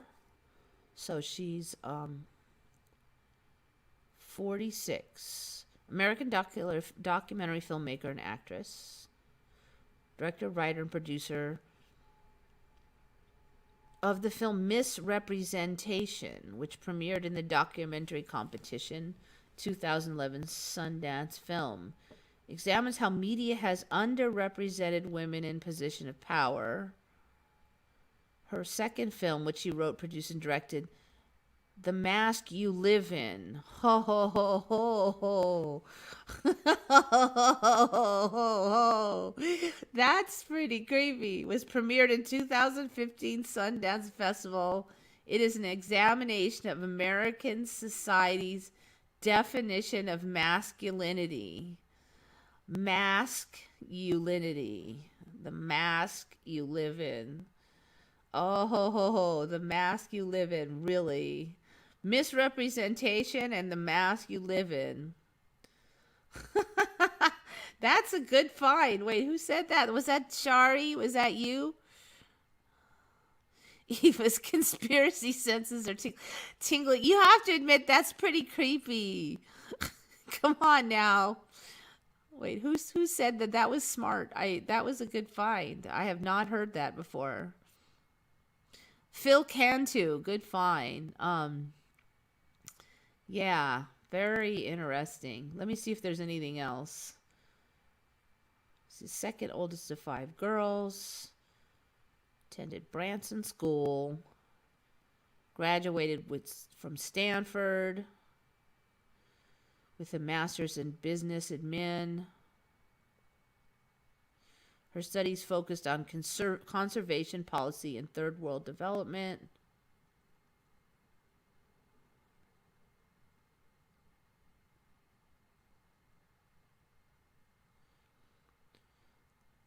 The Mask You Live In was funded on Kickstarter for $101,000. Oh, Newsom's third and most recent film was The Great American Lie. Seriously? She co-founded the Representation Project, an organization which works to end gender stereotypes. The Representation Project's board members, blah, blah, blah, blah. Okay. I'm going to have to look up that Great American Lie one. So her stuff, Misrepresentation, The Great American Lie, and The Mask You Live In are the 3 films she's been working on. You just can't make this stuff up, especially that mask one. Meet the Sundance Film number 7.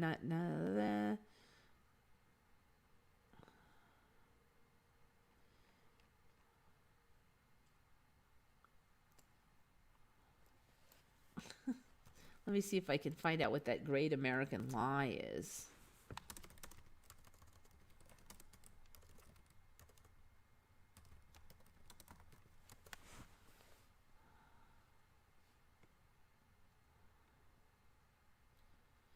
Examines the roots of systemic inequalities through a unique gender lens. So all of them seem totally harmless, but the titles, oh my goodness, the titles.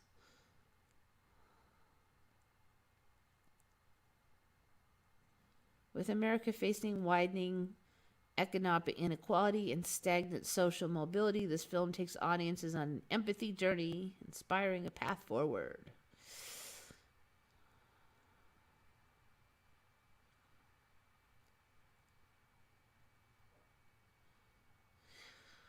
Ooh, Chihuahua. This is pretty interesting. The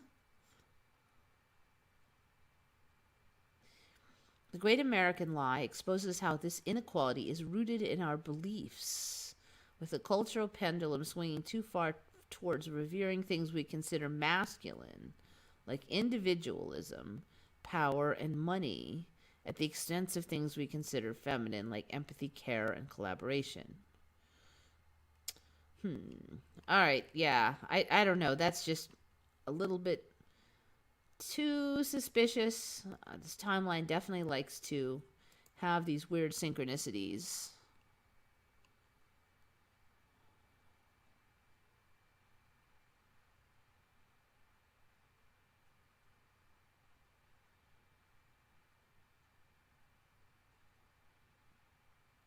All right, well, I'm really checking out now, but thanks for coming and good find, Phil Cantu. And thanks everybody for contributing. Thank you for $7.30. I appreciate it. It's definitely better than nothing. Can get dinner with it. I very much appreciate that. And so I hope to see you next week. Think good thoughts, everybody. This is Eva signing off for Once Upon a Timeline.